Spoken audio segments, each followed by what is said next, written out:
good to win. You know, it was, thought our guys played well, especially in the second half. You know, we didn't do a real good job offensively of being patient in the first half. You know, I think you know, we've been kind of a big play offense up until this point. And sometimes when, you know, you're not getting those big plays because of the scheme and what they're doing a little bit, you know, you try to force some things. I thought Shane forced a couple of throws. First half, threw a couple of picks, and then, you know, I thought once our offensive line settled in and Shane settled in, you know, we played a lot better in the second half. We had a couple of big plays and wore them down a little bit running the ball. And, you know, we talked to our guys all week. You know, we thought it was going to have to be kind of an ugly win. You know, they were just going to force us to run it. And, you know, I thought we did a pretty good job, particularly in the second half, of doing that. And then, you know, drew the safeties up and made a couple of plays over the top. So, you know, it was a good win. You know, I think, you know, Texas State, well, they're playing hard. I mean, Jake's got those guys really playing hard. You know, I'm impressed with their scheme, what they're doing. You know, and thought we played, you know, well enough to, you know, to be able to win the game. So I was encouraged by that. What made you want to go to TJ? Well, it's one of those things. You know, he just practiced at such a high level. You know, he just does everything right. And you know, usually as a football player, the guys that do things right kind of get rewarded for it. And you know, he's been on the scout team practicing at such a high level.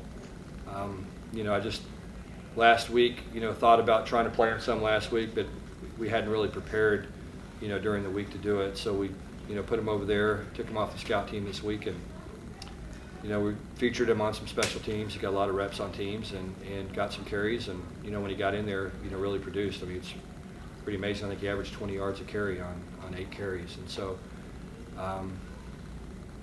not surprised, really, honestly. You know, he's a good football player, and you know, like I said, does things the right way. Do you think maybe he forced your hand a little bit to get some playing time going forward in bigger games? Well, I think so. I mean, it's like anything else. I mean, we're going to play the guys that play well. You know what I mean? And I think it's a great lesson for, you know, for our players and football players in general, people everywhere, I guess. You know, for me and everybody, just the fact that, you know, I think coming out of fall camp, we thought, well, we'll redshirt him and let him, you know, get it bigger and stronger and faster. And he just kept improving and getting better when he was on the scout team. And you know, you just had a feeling that if he got some carries in a game, that, you know, he was going to do a good job. And thought he did tonight, and you know, and we'll kind of see where it goes from there. You know, I thought all the backs ran hard. I mean, Xavier, you know, had another good game. You know, ran for over 100 yards as well, and so, you know, and I thought Kamen ran hard, particularly at the end of the game. And so I'm encouraged by those guys. You know, we had 3 turnovers tonight. We can't afford to turn the ball over. I mean, that's the one thing we've got to get fixed, and good job of that. What have you seen from Shane through the first 3 games, and what does he need to improve on? Well, you know, I think this was good for him tonight. You know, to have an ugly ball game. You know what I mean? And sometimes, you know, your job as a quarterback is to figure out how to win the game. You know, and I think I'm the world's worst about it. I mean, I want to throw for 500 yards every game. You know what I'm saying? I mean, to me, 500 yards is a good game passing. And you know, and that's not always the best. You know, the truth. You know, the quarterback's first job is to help his football team win, and I think that, you know, we're going to see drop 8. I mean, it's kind of the new thing. It's like the air raid was about 15 years ago. Everybody's starting to incorporate part of it, and so you know, these guys major in it and they do it well. You know, Iowa State did it a couple of years ago against Oklahoma and beat those guys, and now it's kind of been the rage. Everybody started doing. And so when they do that, you got to run the ball effectively. You know, you have to string together, you know, a 15-play drive instead of scoring on a 60-yard touchdown pass. And you got to be a team that's well enough equipped to do that. You got to be disciplined enough not to have a holding penalty or have a false start, or you know, your backs have to be disciplined to run downhill and not have any negative plays on first or second down. And you know, you're going to have to go for it some on 4th down and short. I mean, it just changes the way you call the game. And so, you know, I think early in the game, you know, everybody was impatient. I certainly was. I thought Rhett actually did a good job calling the game, but Shane forced a couple of throws, and it was a good lesson for us, and we'll learn from it. And you know, and he'll play better next time he sees it. Playing a team that came into tonight with 2 losses, how worried were you about guys looking ahead to TCU? Worried. You know, I'm not gonna lie to you. I was really worried on Sunday and Monday, and then we went out Tuesday and had the best practice we've had probably of the year, and then followed it up with even better practice on Wednesday. And so, I was at that point. I was felt a lot better. Just felt like our guys were handling it the way they were supposed to. I didn't get any, sense that we were being silly or any of that kind of stuff. And what happens sometimes if you're not accustomed to winning,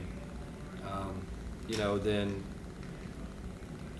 all of a sudden you think you have the answers, you think you have it figured out, or you think we can relax and all that. And I didn't see any hint of that whatsoever on Tuesday or Wednesday, and I was really proud of our team.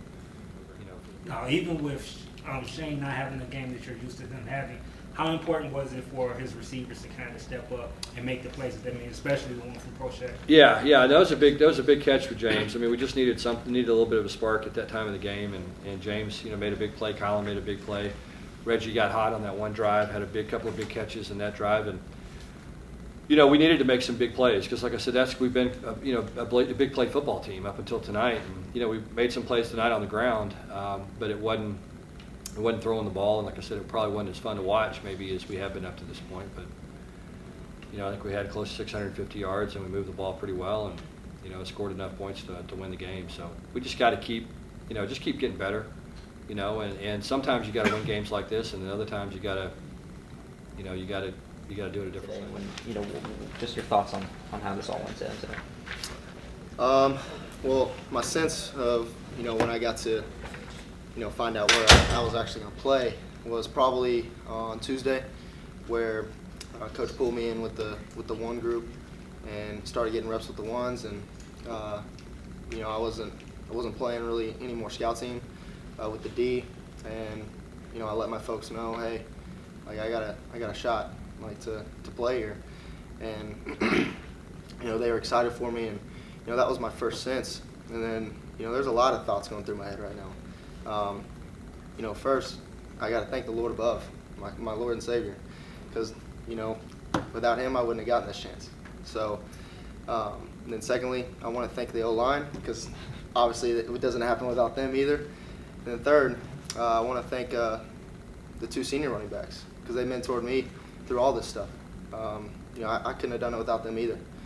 So, I had a fun night. Other than that, there's lots of things going through my mind, but it was an exciting day. In the days leading up to this, did it feel anything like when you were getting ready for your first game at South Lake Carroll? Honestly, it was a bit different coming into it. I've always through fall camp and through these first 2 weeks of football, I thought the game was different. Like the speed was different, all that stuff. And when I got put in today, it was like I was playing high school football. I mean, it all kind of fits the same way. Like, line makes their blocks, and you find a hole and you just cut through it. And it's the same thing in high school. I didn't really see much of a speed difference or any of that stuff. It felt like I was playing in the Friday Night Lights. It was a lot of fun. But other than that, I didn't really change much. I practiced as best I could all week, and I made the most of my opportunity. You had your conference defensive player of the week last week. Tonight, 7 tackles, 3 sacks. What was as a defense, your primary goal facing this offense tonight? Really just stopping the pass, just executing our defense. It was nothing really special as long as we not beating ourselves. What made SMU the right place for you when you were coming to high school? When I was looking for school, I was looking for a coaching staff that wasn't going to demoralize you in practice if you made a mistake. I grew up with 2 brothers. One went to a school that didn't demoralize people. Said he loved it, even though he's a walk-on. He loved it. Then I had another brother who went to a school that said he went through that process of getting demoralized and coaches throwing down F-bombs and GDs at him, and he said it just made it horrible. So, this coaching staff at SMU doesn't do that stuff. And, I can go through practice and not have fear of making a mistake, knowing that they're going to be okay. Like let's run that back. That was something that was big, and then our strength conditioning came into play when I was making that decision too.